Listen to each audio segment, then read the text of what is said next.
திருடிய பால்கட்டி. ஒரு ஊரில் 2 பூனைகள் நண்பர்களாக இருந்தன.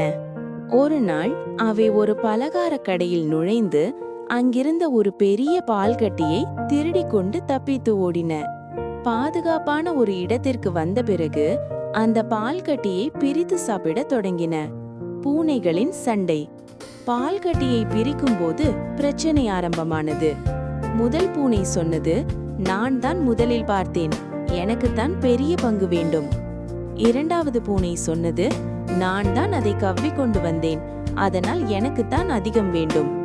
இருவருக்கும் இடையில் பெரிய சண்டை மூண்டது. அப்போது அந்த வழியாக ஒரு தந்திரமான குரங்கு வந்தது. குரங்கின் நீதி.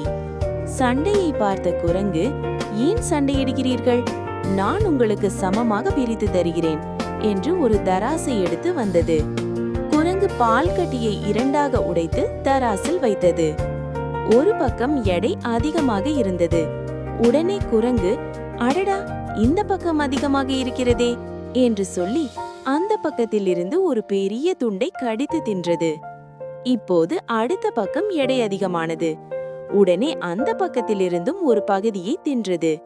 இப்படியே மாற்றி மாற்றி கடித்து பால்கட்டி மிகச் சிறிய துண்டாக குறைந்து விட்டது. ஏமாந்த பூனைகள்.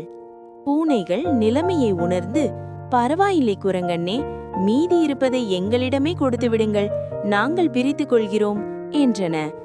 ஆனால் தந்திரமான குரங்கு, இவ்வளவு நேரம் நான் உங்களுக்காக வேலை செய்தேனே, அதற்கு எனக்கு கூலி வேண்டாமா என்று கூறி மீதமிருந்த அந்த சிறிய துண்டையும் வாயில் போட்டுக்கொண்டு மரத்தில் ஏறி மறைந்தது.